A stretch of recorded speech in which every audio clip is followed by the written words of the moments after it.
प्यारे बच्चों, ये है आपका mid term exam 2024-25 7th class social science का पेपर, साथ में इसके आंसर मार्किंग स्कीम भी है। अगर आपने ये पेपर मॉर्निंग शिफ्ट में दिया है तो अपने आंसर अपने मार्क्स भी चेक करते जाइए।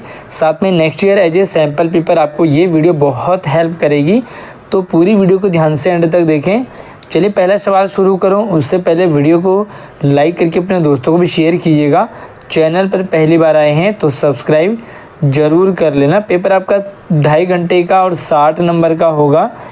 पहला जो प्रश्न है वो बहुविकल्पीय यानी कि MCQ टाइप के 15 प्रश्न होंगे, 1 से 15 तक। आइए शुरू करते हैं। जल्दी से एक बार वीडियो को लाइक करके अपने दोस्तों को शेयर ज़रूर कीजिएगा इस वीडियो को। पहला सवाल है, पृथ्वी का वह संकीर्ण क्षेत्र जहाँ स्थल, जल व वायु मिलकर जीवन को संभव बनाते हैं। तो जहाँ जल भी है, स्थल भी है, वायु भी है, तो उससे कहते हैं जैव मंडल, यानी कि जीव जहाँ पे मतलब इस धरती को कहते हैं जैव मंडल। दिल्ली सल्तनत की व्यवस्था कब हुई थी? जो दिल्ली सल्तनत है उसकी व्यवस्था कब हुई थी? वो हुई थी 13 शताब्दी को। अगला प्रश्न है, निम्नलिखित में से कौन सा कथन समानता स्थापित नहीं करता? ठीक है, नहीं करता ध्यान रखेंगे। तो इसका जो करेक्ट आंसर है वो सी है, यानी कि किसी भी व्यक्ति के साथ उसकी जाति, धर्म, वंश, लिंग आधारित भेदभाव किया जा सकता है, ये नहीं करता। ठीक है, समानता नहीं करता, ये असमानता दिखाता है। अगला है, निम्नलिखित में से कौन सा प्राकृतिक पारितंत्र नहीं है? नहीं है और है में भी ध्यान रखें, ये नहीं है लिखा है, तो इसका जो करेक्ट आंसर बी है, एक्वेरियम, जलजीवशाला। और 5वां प्रश्न है आपके लिए, मुगल साम्राज्य की आमदनी का प्रमुख स्थान क्या था? ठीक है, तो यहाँ पे 2 ऑप्शन है, तीसरा ऑप्शन अगले पेज पे है, तो तीसरा और चौथा अगले पेज पे हैं। और इसका करेक्ट आंसर है किसानों की उपज से मिलने वाला राजस्व। आइए अब हम इंग्लिश मीडियम में ले चलते हैं आपको, फिर दोबारा शुरू करेंगे हम 6ठे प्रश्न से, क्योंकि पेपर हिंदी मीडियम और इंग्लिश मीडियम दोनों बच्चों को हेल्प करेगी। तो एक बार देखेंगे, जो पहला प्रश्न था वो आपने पढ़ लिया होगा, इसका आंसर है डी आंसर है। दूसरा है दूसरे का बी आंसर है 13वीं सेंचुरी, तीसरे का सी आंसर है, और चौथे का आपका बी आंसर है। 5वें के 2 ऑप्शन यहाँ पर हैं, तो 2 ऑप्शन मैं आपको फिर से दूसरे पेज पे दिखाता हूँ। The main source of income of the Mughal empire was, Mughal empire में जो इनकम का सोर्स था वो क्या था? तो करेक्ट आंसर है, तो यहाँ पर जो revenue received from farmer produce, तो फार्मर प्रोड्यूस से उनको जो है रेवेन्यू मिलता था। आइए हिंदी मीडियम में 6ठा प्रश्न देखते हैं, फिर इंग्लिश मीडियम में वापस आएंगे। आप वीडियो को लाइक करने में, चैनल को कंजूसी करने में बिल्कुल भी कंजूसी ना करें, ताकि आपको और भी लगातार वीडियो मिलती रहेगी इसी तरह की। राज्य में मंत्रियों की नियुक्ति कौन करता है? राज्य में, ठीक है, ये केंद्र की बात नहीं करें, राज्य की बात करें, तो राज्य में मंत्रियों की नियुक्ति राज्यपाल करता है। अगर मैं दिल्ली में कहूँ तो दिल्ली में राज्यपाल कौन है? राज्यपाल यानी कि लेफ्टिनेंट गवर्नर LG। तो दिल्ली के LG का क्या नाम है? आप कमेंट में ज़रूर बताइए। साथ में आप हमारी वीडियो को कौन से स्कूल से देख रहे हैं, आप कमेंट में अपने स्कूल का भी नाम बताइए, ताकि हमें समझ में आए कि हमारी वीडियो को कौन कौन स्कूल तक देखा जाता है। अगला प्रश्न है, निम्नलिखित में से कौन सी गैस हमें सूर्य की हानिकारक किरणों से बचाती है? तो ये ओजोन गैस, और ये ओजोन लेयर जो धीरे धीरे कमज़ोर पतली होती जा रही है पॉल्यूशन के कारण। अगला प्रश्न 8वां है, निम्न में से किसने दिल्ली में सबसे पहले राजधानी स्थापित की थी? तो ये था तोमर राजपूतों ने। सबसे पहले दिल्ली में तोमर राजपूतों ने अपनी राजधानी बनाई थी। 9वां प्रश्न है, 1995 में नागरिक अधिकार का आंदोलन ये किस राज्य में चला था? तो ये था संयुक्त राष्ट्र अमेरिका में, और धीरे धीरे इसे और राज्यों में भी लागू कर दिया गया। अब आपको मिलान करनी है, तो मिलान आप देखेंगे यहाँ पर, तो आपको जो है 1 2 3 4 यहाँ पे दे रखे हैं, 1 2 3 4 यहाँ पे दे रखे हैं। तो जो करेक्ट मिलान है वो क्या रहेगा? तो एक बार मैं आपको बता देता हूँ, ये है A का सेकंड, यानी कि A का सेकंड है पवनी मानसूनी पवने, मौसमी पवने हैं। उसके बाद है लू जो है वो स्थानीय पवने हैं, और डी का जो है वो थर्ड है। इस तरह से हमारा जो आंसर आएगा वो रहेगा सी। सी हमारा करेक्ट आंसर है। आगे इंग्लिश मीडियम में देखते हैं। और who appoint the minister in state, तो स्टेट में जो मिनिस्टर है वो गवर्नमेंट अपॉइंट करता है। उसके बाद 7वां प्रश्न देखेंगे तो इसका आंसर है ओजोन। 8वां प्रश्न है which of the following first established capital in India, तो इसका आंसर है तोमर राजपूत। उसके बाद हमारा अगला क्वेश्चन है in which country did the civil right movement take place in 1955, इसका करेक्ट आंसर है United State of America. And match the following and choose the correct option, तो आपको मैच करने हैं और ये मैंने आपको पीछे मैच करवा दिया। इसका जो करेक्ट आंसर है वो है सी। आइए अगला 11वां प्रश्न है दिल्ली सल्तनत काल में डैश खराज नामक कर लिया जाता था, तो ये लिया जाता था कृषि पर, ठीक है, जो खेती कृषि पर लिया जाता था। अगला है पृथ्वी के चारों ओर फैली वायु की पतली परत को क्या कहते हैं, तो ये कहते हैं वायुमंडल, ठीक है। अगला प्रश्न है पौधे कौन सी गैस सीधे वायु से नहीं ले पाते, डायरेक्ट नहीं ले पाते हवा से, तो वो है नाइट्रोजन। अगला है कि प्रथम मुग़ल सम्राट कौन था, तो प्रथम मुग़ल था बाबर के बाद हुमायूं, औरंगजेब, बाबर, अकबर, हुमायूं, औरंगजेब, ऐसा कुछ है शायद। और अगला जो 15वां है नदी, झील, समुद्र, महासागर आदि के उदाहरण है, तो ये जल मंडल है, सारे जल मंडल हैं, क्योंकि ये मतलब पानी से, नदी का भी पानी से, झील का भी पानी से, समुद्र, महासागर सब पानी से रिलेशन है। आइए हम यहाँ पे पहले हम कुछ क्वेश्चंस यहाँ पे अति लघु उत्तरीय यहाँ से शुरू कर देते खंड ख से। उससे पहले हम इंग्लिश मीडियम के क्वेश्चंस को देख लेते हैं। चलिए, जो हमारा 11वां प्रश्न था उसका एग्रीकल्चर है, जो टैक्स लिया जाता था, खराज। और अगला the thin layer of air that surrounds the earth is called, और इसे कहते हैं एटमॉस्फेयर।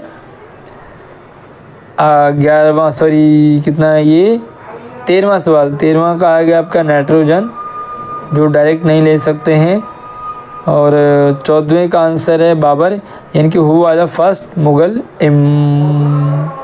एम्परर, तो पहला मुग़ल शासक बाबर।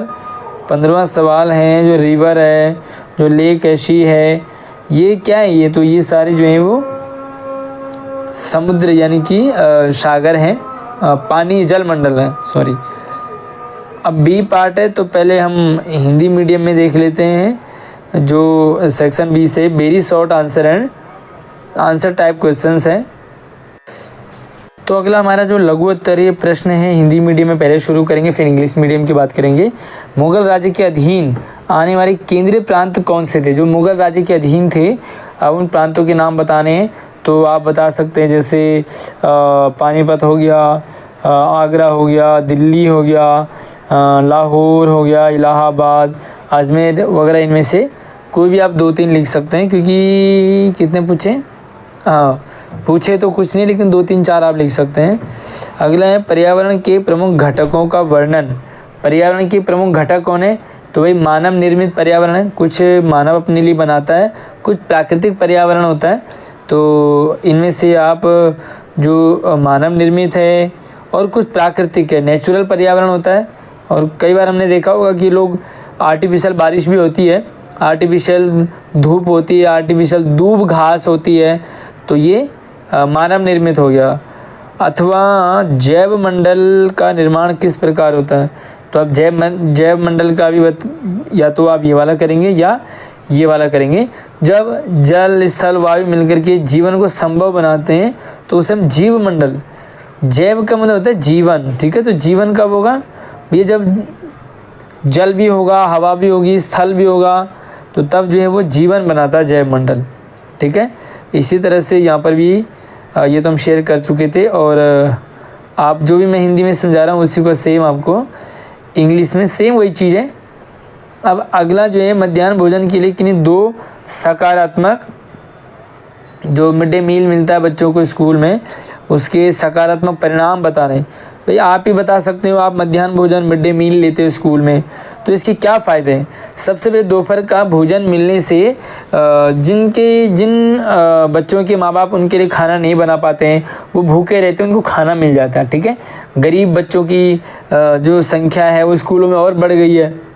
भाई लोगों ने एडमिशन लेना शुरू कर दिया, बच्चे जो है रोज़ स्कूल आना शुरू हो रहे हैं, है ना। भाई घर में क्या खाएंगे, इससे बेटर है स्कूल में चले जाए। बहुत सारे पेरेंट्स का ये सेंस रहता है और कहीं ना कहीं बेनिफिट भी है ना। भाई कई बच्चों के लिए कई घर में खाना ही नहीं है, अब जब खाना ना हो तो स्कूल कैसे पढ़ाएंगे, ऐसे में वो स्कूल बच्चों को भेज देते हैं। सार्वभौमिक वयस्क मताधिकार परिभाषित कीजिए। तो जो मताधिकार यानी कि मत देने का अधिकार, तो कब से है, 18+। जैसे आप 18+ हो जाते हैं तो आप वोट डाल सकते हैं। तो सभी वयस्क जो जवान हैं 18 वर्ष या उससे ऊपर हैं, तो वो नागरिक जो है वोट डालने का अधिकार रखते हैं। उसी को हम सार्वभौम वयस्क मताधिकार कहते हैं। 18+ से आप जो है वोट डाल सकते हैं। अच्छा, वायु चक्र क्या है, वायु चक्र की प्रक्रिया, वायु चक्र प्रक्रिया का विश्लेषण करेंगे। गर्म वायु के ऊपर उठने पर आसपास के क्षेत्रों में ठंडी वायु रिक्त स्थान को भरने के लिए वहां आ जाती है, यही वायु चक्र है। मतलब कहीं से गर्म हवा और कहीं ठंडी हवा ले जाएगी, कहीं से ठंडी हवा ले जाएगी गर्म हवा, तो ये गर्म ठंडा जो वायु का चक्र कहलाता है। अब ये लघुत्तरीय प्रश्न है। अलाउद्दीन खिलजी ने भू राजस्व विभाग में क्या परिवर्तन किए। जो अलाउद्दीन खिलजी था उसने भू राजस्व में क्या किया, तो सबसे पहले इसने स्थानीय सामंतों से कर लगाने का अधिकार छीन लिया। जो स्थानीय सामंत थे ज़मीन वगैरह के, उनसे कर लगाने का अधिकार छीन लिया। दूसरा, जो भू राजस्व का निर्धारण व राजस्व का कार्य राज्य ने अपने नियंत्रण में ले लिया। भाई जो भू राजस्व इकट्ठा होता था वो राज्य ने अपने अधीन ले लिया, है ना, मतलब वो कोई। और तीसरा कि ज़मीन की पैमाइश तथा हिसाब में भी सुधार किया जाने लगा। ठीक है, इसी तरह से या तो आप अथवा वाला कर सकते हैं। दिल्ली सल्तनत में मुक्ति के क्या अर्थ थे, तो मुक्ति कौन थे, ये सैन्य अभियानों का नेतृत्व करता था, अपने इलाकों की कानून व्यवस्था बनाए रखना मुक्ति है ना। सल्तनत में मुक्ति, अपने इलाकों में राजस्व वसूली करना, प्राप्त जो राजस्व जो रेवेन्यू है उससे सैनिक आदि को वेतन सैलरी वगैरह देना।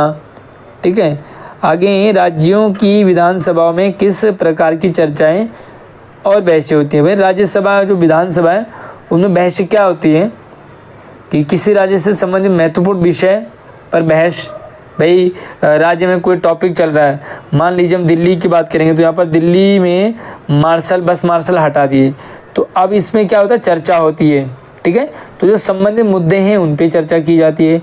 राज्य के किसी तत्कालीन समस्या, मान लीजिए बाढ़ आ गई है ना, तो भाई बाढ़ आ गई है तो बाढ़ से रिलेटेड चर्चा की जाएगी कि भाई कैसे इससे निपटा जाएगा। जहाँ के धन को, राज्य के धन को कहाँ और कितना खर्च करना चाहिए, जो पैसा है उसे कैसे लगाया जाएगा। ठीक है, या तो आप राज्य में मुख्यमंत्री तथा विभिन्न मंत्रियों के कार्यों, भाई मुख्यमंत्री और विभिन्न मंत्री क्या काम करते हैं राज्य में। भाई दिल्ली में थोड़ा सा डिफरेंट है, दिल्ली में क्योंकि ये केंद्र शासित प्रदेश है इसलिए यहाँ पर एलजी राज्यपाल की ज़्यादा चलती है, लेकिन बाकी राज्यों में क्या होता है कि मुख्यमंत्री तथा विभिन्न मंत्री राज्य की समस्याओं पर कार्यवाही करते हैं और विधानसभा में उठाए गए विभिन्न प्रश्नों का आंसर, वही कई लोग आंसर करते हैं, क्वेश्चन करते हैं, तो उनका आंसर देना होता है। विधानसभा में जिन विषयों पर चर्चा होती है उन विषयों पर राज्य की तरफ से उत्तर देना होता है। तो इस तरह से आप इसमें 2-3 ऐड ऑन कर सकते हैं। अब दीर्घ उत्तरीय आ जाते हैं, यहाँ से थोड़ा सा लंबे टाइप के। और पहला है अकबर के शासनकाल में कर व्यवस्था की आलोचना। भाई अकबर के शासनकाल में कर व्यवस्था क्या थी, है ना, तो कर व्यवस्था क्या थी ये आमदनी था, मतलब इसी से सरकार चलती थी। दरअसल 1570 से 1580 तक की कालावधि के लिए कृषि की पैदावार, कीमतों और कृषि भूमि का सर्वेक्षण हुआ। आंकड़ों के आधार पर प्रत्येक फसल पर नकद के रूप में राजस्व निश्चित किया गया। ठीक है, इस तरह से आप इसमें कुछ 2-4 पॉइंट लिख सकते हैं। दूसरा है, मानव अपने पर्यावरण में परिवर्तन क्यों करता है। उदाहरण सहित अपना पुष्टि करेंगे कि मानव अपने पर्यावरण में, भाई जो इंसान है वो आखिर क्यों छेड़खानी करता है। समय के साथ मानव आवश्यकता बढ़ती है, भाई घर बड़ा चाहिए, ठीक है, अभी घर भी चाहिए, 2 बेटे हो गए तो दोनों के अलग अलग घर चाहिए, अलग अलग कमरे चाहिए, बेटे का अलग कमरा, बेटी का अलग कमरा, बड़े बुजुर्गों का अलग कमरा, कॉमन जो ड्राइंग रूम अलग कमरा, जो कोई मेहमान आ गए उनके अलग कमरा। तो ये ज़रूरतें बढ़ रही है ना, ज़रूरतें बढ़ रही है तो फिर उसी के अकॉर्डिंग क्या करता है वो, पर्यावरण में परिवर्तन कर लेता है अपनी ज़रूरत की पूर्ति के लिए, है ना। तो उदाहरण मैंने दिया, जैसे पहले एक ही बेटा था, उसकी शादी हो गई, शादी होने के बाद उसके 2 बेटे हो गए, तो भैया पहले एक कमरा चाहिए था, अब उनको 2 कमरे चाहिए, अलग अलग कमरे, ठीक है। अब उनके बच्चे हुए तो उनके लिए फिर बच्चों, आजकल तो बच्चे भी सेपरेट कमरा मांगते हैं, तो इस तरह से ज़रूरत बढ़ती जाती है। अथवा पेड़ पौधे तथा जीव जंतु एक दूसरे पर आश्रित हैं। भाई पेड़ पौधे जीव जंतु पर आश्रित हैं और जीव जंतु पेड़ों पर आश्रित हैं। आपने देखा होगा कुछ जीव जंतु पौधों को खाते हैं और कुछ पौधे जो है वो कीड़े मकोड़े खाते हैं। तो इस तरह से एक दूसरे का भरण पोषण होता है। और आप एग्जांपल दे सकते हैं, जैसे कोई हिरन है, वो पत्ते खा के जीवित हो रहा है और हिरन को कोई दूसरा जीव खा रहा है। तो इसी तरह से आप इंग्लिश मीडियम में भी यहाँ पे जो क्वेश्चंस हैं उनको देख सकते हैं। कुछ लॉन्ग टाइप के आप केस स्टडी वाले क्वेश्चन हैं और ये आपको बहुत आसान रहते हैं। आसान इन द सेंस, ये एक पैसेज आपको दे रखा है, इस पैसेज को पढ़ना है और पैसेज के अकॉर्डिंग ही आपको आंसर देना है। तो इस पैसेज को पढ़ोगे आपको यहाँ पर आंसर मिल जाएगा, भाई भेदभाव किससे कहते हैं, ठीक है। यहाँ पे इस पैसेज में आपको ये वाला आंसर, ये वाला और ये वाला तीनों आंसर ऊपर मिल जाएंगे। दूसरा एक और आपको पैराग्राफ दे रखा है, 2-3 पैराग्राफ जैसे हिंदी में आते वैसे ही आपको इस पैराग्राफ से इन तीनों के आंसर छांटने हैं, है ना। और एक और पैराग्राफ है, तो एक और पैराग्राफ यहाँ पर है, इससे आपको क्वेश्चन छांटने हैं, है ना। उससे पहले हम इंग्लिश मीडियम में देख लेते हैं। तो ये पैराग्राफ दिए होते हैं और समझने के बाद आपको आंसर करना होता है। तो ये पहले वाले पैराग्राफ के क्वेश्चन है। अब एक और पैराग्राफ हमारे पास आ गई है, रूढ़िवादी धारणाएं, और इससे रिलेटेड आपको जो है यहाँ पे इन 3 प्रश्नों के आंसर देने। अब हमारे पास अगला पार्ट आ जाता है मानचित्र यानी कि मैप। तो भैया मैप भी आपको भरना होता है। भारत के दिए गए मानचित्र राजनीतिक रेखा मानचित्र पर निम्नलिखित 5 स्थानों को संकेतों को भरना है। भाई दिल्ली, आपको पता दिल्ली कहाँ है, गुजरात मैप में, इलाहाबाद, पंजाब, पानीपत और आगरा, ये 6 दे रखे हैं। 6 में से आपको 5 भरने, एक बार आपको दिखा देता हूँ। तो मैप देखो, उससे पहले यहाँ पर इंग्लिश मीडियम के जो क्वेश्चंस हैं, जो केस स्टडी वाले, वो रह गए थे। और यहाँ पे आप इंग्लिश में भी समझ सकते हैं क्या क्या आपको भरना है। और ये आ गया अब आपके पास मैप, ठीक है। जैसे इस तरह से भैया दिल्ली सेंटर में है तो आप यहाँ पे दिल्ली भर दीजिए। इसी तरह से गुजरात कहाँ है और जो भी उसमें स्टेट पूछे गए थे उनका आपको यहाँ पर बताना है। लेकिन कुछ बच्चे ऐसे होते हैं जिनको, जो ब्लाइंड होते हैं, दिव्यांग होते हैं, उनको दिखता नहीं है, तो उनके लिए यहाँ पर ये कुछ क्वेश्चंस हैं जो सिर्फ उन्हीं बच्चों के लिए जो दिव्यांग होते हैं, है ना। यहाँ पे 1 2 3 4 5 6 7 क्वेश्चन दे रखे हैं, आपको कोई 5 करने हैं। और ये हिंदी मीडियम है कि इंग्लिश मीडियम में। तो भाई पेपर आपको कैसा लगा, कितना इजी कितना टफ लगा, आप कमेंट करके ज़रूर बताइए। लेकिन वीडियो को अपने शेयरिंग ज़्यादा से ज़्यादा करना, अपने सभी दोस्तों को, अपने रिश्तेदारों में शेयर करो जिनको इसकी ज़रूरत है। चैनल को सब्सक्राइब ज़रूर कर लेना ताकि कोई भी अपडेट वीडियो आपसे मिस ना हो। धन्यवाद।